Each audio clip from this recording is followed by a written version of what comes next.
السلام علیکم ورحمۃ اللہ وبرکاتہ۔ ایم بابو تنولی آپ کے سامنے ایک مرتبہ پھر بہت ساری دعائیں لے کر آپ کے لیے اور نیک تمنائیں لے کر آپ کے لیے حاضر ہے۔ اللہ سے دعا کرتا ہوں کہ اللہ تبارک و تعالی تمام مسلمانوں کی جائز حاجات کو پورا فرمائے اور مشکلات کو آسان فرمائے۔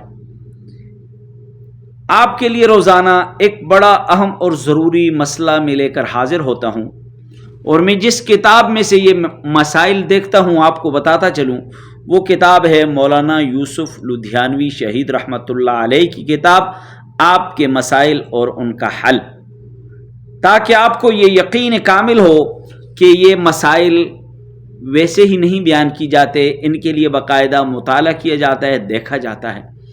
تو آپ کے سامنے آج جو مسئلہ لے کر آیا ہوں بڑا اہم ہے، بڑا ضروری ہے، اور یہ اکثر اور بیشتر لوگوں کے ساتھ یہ مسئلہ پیش آتا ہے، اکثر اور بیشتر لوگوں کے ساتھ یہ مسئلہ پیش آتا ہے، خصوصاً پردیس میں رہنے والے مسافروں کے ساتھ، خصوصاً سعودی عرب میں رہنے والے مسافر ہوں یا دبئی میں رہنے والے مسافر ہوں یا پاکستان میں مسافر جو ادھر ادھر کہیں کام کرتے ہیں، تو ان کے لیے بڑا ضروری ہے یہ مسئلہ۔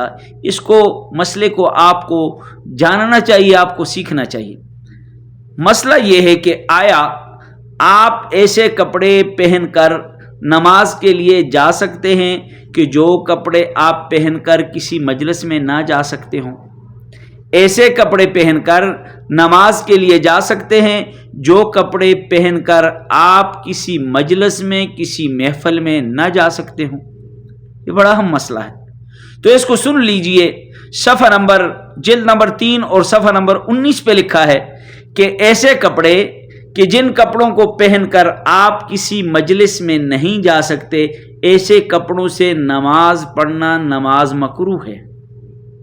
ایسے کپڑوں سے نماز پڑھنا نماز مکروہ ہو جاتی ہے۔ جن کپڑوں کو پہن کر میرے پیارے، میرے چاہنے والے، میرے سننے والے، میرے دیکھنے والے جن کپڑوں کو پہن کر کسی محفل میں نہ جا سکتے ہوں، ایسے کپڑوں کو پہن کر اللہ کے سامنے کیسے جاتے ہو یار؟ ایسے کپڑوں کو پہن کر رب العالمین کے سامنے کیسے کھڑے ہو جاتے ہو یار؟ ایسے کپڑوں کو پہن کر رحمت للعالمین کے سامنے کیسے کھڑے ہو جاتے ہو یار؟ تو میرے بھائیوں، میرے دوستوں، میرے چاہنے والوں، میرے سننے والوں، میرے دیکھنے والوں، ایسا مت کرو۔ جب بھی نماز پڑھو صاف کپڑے پہنا کرو، جب بھی نماز پڑھو آپ صاف لباس میں پڑھا کرو۔ تو امید ہے کہ آج کا یہ مسئلہ آپ کو سمجھ آ گیا ہوگا۔ آئندہ جب بھی نماز پڑھیں گے تو انشاءاللہ صاف کپڑوں میں پڑھیں گے۔ میری اس ویڈیوز کو لائک کریں، سبسکرائب کریں اور کمنٹ میں بتائیں کہ آپ کو مسئلہ سمجھ آیا ہے کہ نہیں۔ السلام علیکم۔